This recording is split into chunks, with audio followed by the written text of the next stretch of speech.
वर्षाच्या सर्वांना खूप खूप शुभेच्छा. तुमचं पण नवीन वर्ष खूप छान जावो ह्यासाठी आम्ही तर आज वर्षाच्या पहिल्याच दिवशी ना गणपतीच्या मंदिरामध्ये गेलो होतो. सकाळ सकाळ खूप छान वाटत होतं. तसं दिवस तर सारखाच उजाडला होता. सगळ्या गोष्टी सगळ्या सेमच होत्या.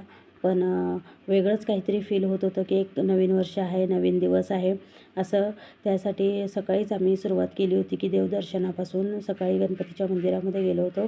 खूप छान वाटत होतं, प्रसन्न वाटत होतं. थंडी पण खूपच होती. थंडी तर काय सहन होत नाही म्हणून मी तर स्वेटर वगैरे घालून सगळं गेली होती. पण जायचं तर होतंच म्हणून त्यासाठी मुलांना पण घेऊन गेलो. मुलांना पण अशा काही गोष्टी समजतात की काहीतरी स्पेशल आहे म्हणून देवापासून सुरुवात करावी, देवाच्या दर्शनापासून सुरुवात करावी. त्यासाठी मुलं पण खूप एन्जॉय करत होते. लहान असल्यामुळे त्यांना तर काही कळत नाही एवढं, पण तरी पण त्यांनी पण खूप एन्जॉय केला. देवाच्या पाया वगैरे पडल्या आणि मुलांना सांगायची तर काही गरज पडत नाही कुठे पाया पडायच्या कुठे नाही. त्यांना बरोबर कळतं. माझी मुलं तर सगळीकडे पळत होते पाया पडत देवाच्या.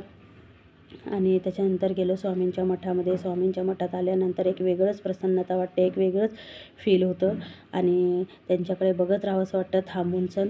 पण वेळेचं पण काही महत्त्व असतं. त्यासाठी मग पाया वगैरे पडल्या आणि मुलांना स्वामींच्या मठात आल्यावर निघूशी वाटत नाही. माझे दोन्ही पण मुलं स्वामींना सारखं हात लावून लावून पाया पडत होते. पण स्वामींच्या मठात गेल्यानंतर असंच काहीतरी होतं सर्वांनाच आणि आम्हाला पण तसंच होतं. मग स्वामींच्या पाया वगैरे पडून घेतल्या. बघा माझ्या दादूचा हात लावून पाया पडायचं चालू, हात पुरत नाही तरीसुद्धा हात लावून पाया पडायचं चालू होतं. असा होता नवीन वर्षाचा पहिला दिवस. Bye bye.